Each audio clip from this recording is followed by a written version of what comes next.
Naisulat ko ang istorya ni Dos at ni Sen sapagkat naranasan ko mismo sa aking sarili kung paano mabigo sa pagmamahalan. Oo, masakit. Masakit mapag-iwanan sa sitwasyong ikaw na lang yung lumalaban. Sa istoryang ito, dito nyo matutunghayan kung paano naging sobrang saya ni Dos at ni Sel at kung paano ito nagbago sa isang iglap lamang.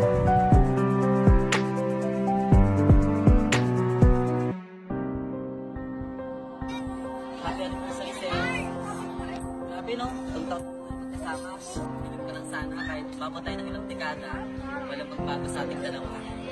Sabi siya, walang magbabago kahit buti pa tayo nagkakita. 1%. Sabi niya po,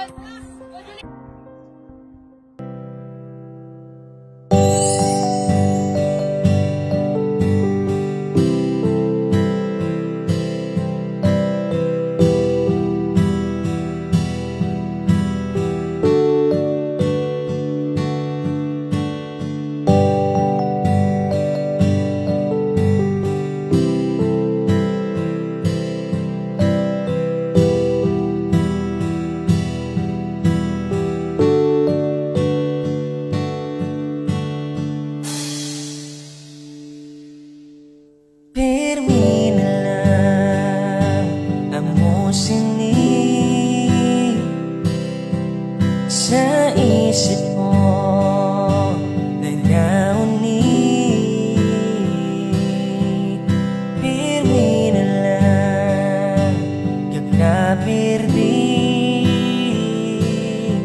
pero ikaw Japon ang singit sang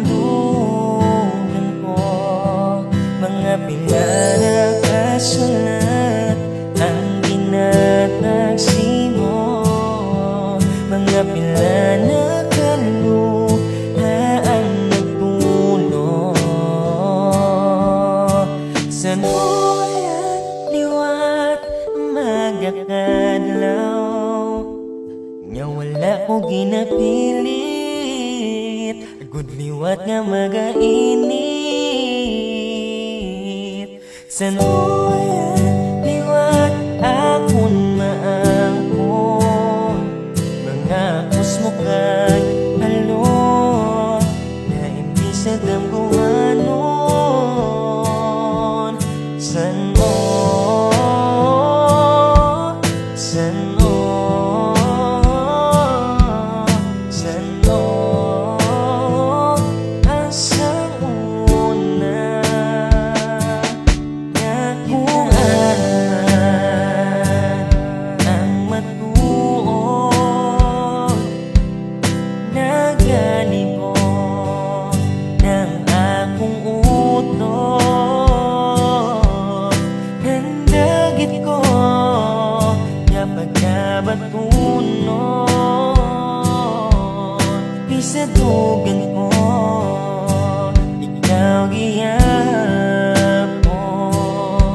Mga pinanakakanta ang ginhalansi mo, mga pinanakaluha ang nagtulong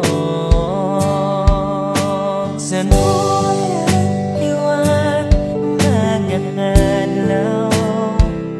Kaya wala ko ginapilit, good liwat nga magainit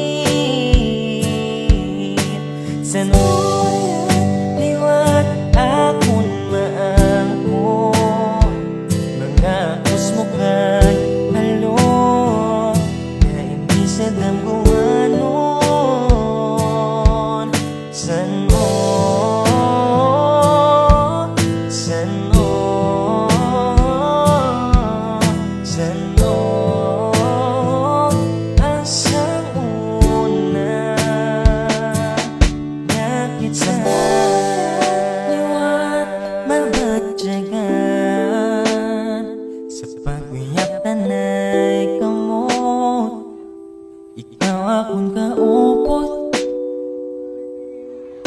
sa nuy at liwat akong maagyan sa pagmuklat sa mata.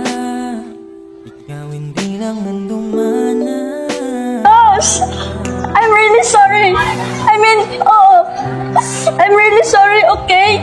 Hindi ko intensyon na mapalapit kay Kyle. And it's my fault, Dos. I admit, Dos, na mas masaya akong kasama si Kyle kesa sa'yo. And I'm really guilty about it. Alam kong hindi madali para sa'yo to, pero hindi madali na nagsasama na din tayo sa kasinungalingan. Okay. 7 years? Seryoso ka, Sel? Ni minsan hindi naging enough sa akin yung kasama ka araw-araw. Kahit ikaw pa yung kasama ko habang buhay, hindi magiging enough para sa akin yun dahil mahal na mahal kita. Akala ko ba walang magbabago, Sel? Dahil ba mas gwapo siya? Dahil ba mas mayaman siya kaya papalit mo ko doon? Hindi yun, Dos. Ang sa akin Hindi ko kailangan ng paliwanag mo, Sel. Magiging okay din naman ako siguro, di ba? Kasi strong ako. Strong ako, Sel. Kaya pala this past few months, hinahanap ko yung dating ikaw. I'm so sorry, Sel, ah. It's more than about goodbye than living with a lie. Mga pinanakaluhaan nagdulot sa liwan magakalaw na wala mo ginapilit at liwan na magainit sa liwan akong maangko mga usmo kay halo na hindi sa damguanon. Minsan na itatanong natin, ba't ba hindi sila makontento? Ba't ba ang dali lang sa kanila limutin lahat ng saya na naranasan nila sa iisang tao? And it made you think na baka nga hindi kayo para sa isa't isa. O baka hindi mo talaga siya deserve. Alam nyo kasi, mas masaya yung nag-iisa ka na lang pero maginhawa yung pakiramdam mo. Kesa sa may kasama ka nga pero yung nararamdaman nyo, di na pala totoo. Well, ayan yung story ni Dos at ni Sel na naisulat ko base sa kwento ko.